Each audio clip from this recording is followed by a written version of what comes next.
อ่าสบายดีพ่อแม่พี่น้องป้องปายเบิดสุกคนเนาะมื้อนี้ก็มาพ้อกับบ่าวภูมิ Official คือเก่าเนาะพี่น้องเนาะ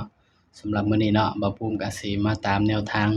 หวยฮานอยพี่น้องเนาะสำหรับรอบพิเศษเนาะพี่น้องเนาะ มื้อนี้เนาะมื้อนี้ก็ถือว่าเสียดายเนาะพี่น้องเนาะให้เด่นหยัง7กับ3เนาะบ่าวภูมิก็ไปจับคู่ให้ทีแรกบ่าวภูมิว่าสิจับ3 4ให้บ่าวภูมิว่าโอ๊ยมันออกแล้วเนาะบ่าวภูมิก็เลยบ่จับให้เนาะพี่น้องถ้าไปเป็น FC บ่าวภูมิก็คงสิ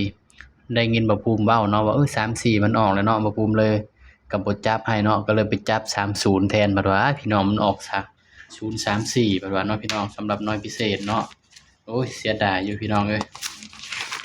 เสียดายอยู่เนาะมื้อนี้บ่ภูมิบ่ได้เอากระดาษแผ่นนั้นมาเนาะพี่น้องเพราะว่าหยังบ่ภูมิมาทำงานเนาะบ่ภูมิก็เลยบ่ได้กลับห้องพี่น้อง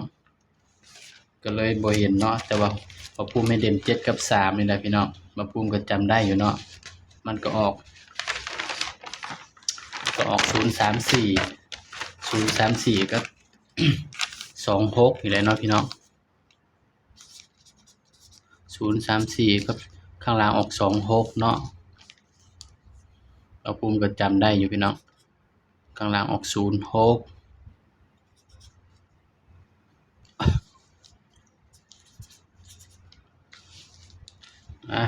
ก็ไปตามกันต่อเนาะพี่น้องเนาะสำหรับหวยฮานอยเนาะรอบพิเศษเนาะพี่น้องเนาะบ้านน้อยรอบพิเศษเด้อพี่น้องเด้อวันที่7เนาะ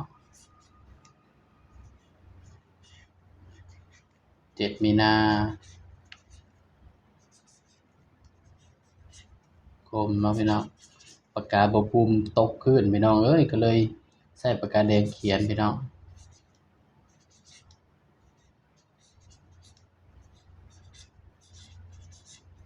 ปากกาน้ำเงินตกพื้นพี่น้องหัวมันลิบเข้าไปเนาะภูมิเลย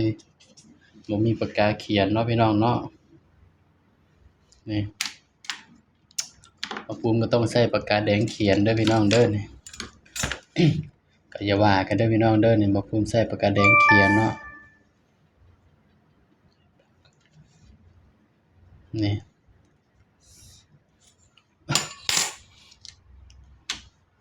ใส่ปากกาแดงเขียนเนาะสำหรับ เอาไว้ฮานอยรอบพิเศษเนาะก็บนล่างคือเก่าเด้อพี่น้อง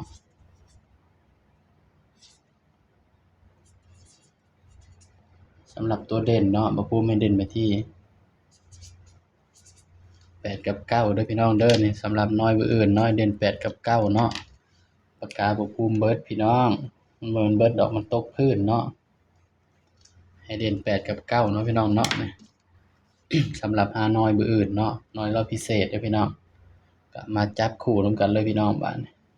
ให้เด่น8 9เนาะพี่น้องเนาะจับคู่ก็สิมีอยู่พี่น้อง80 83 84 90 90 93 94เนาะพี่น้องเนาะสำหรับรอบน้อยพิเศษเนาะ แต่ก็ระวัง86กับ96ไว้นำเด้อพี่น้องเด้อ82หรือว่า82 86ไว้นำเนาะบ่ภูมิบ่ได้จับให้เนาะบ่ภูมิยันมันหลายเนาะถ้าจับเบิดมันก็ได้10คู่พู้นพี่น้อง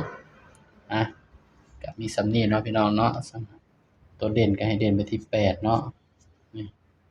นี่ก็เป็นเพียงแนวทางเด้อพี่น้องเด้อนี่สำหรับน้อยรอบพิเศษเนาะพี่น้องเนาะนี่ไผมักก็แคปหน้าจอไปเป็นแนวทางเด้อพี่น้องเด้อนี่ปากกาบางเงินบ่มีเนาะพี่น้องเนาะเดี๋ยวบ่ภูมิมีเงินบ่ภูมิสิไปซื้อเนาะพี่น้องมื้ออื่นนี่แหละเนาะสำหรับคลิปนี้เนาะบ่ภูมิก็ฝากพี่น้องกดไลค์กดแชร์กดติดตามบ่ภูมิ Official เด้อพี่น้องเด้อสบายดีครับพี่น้อง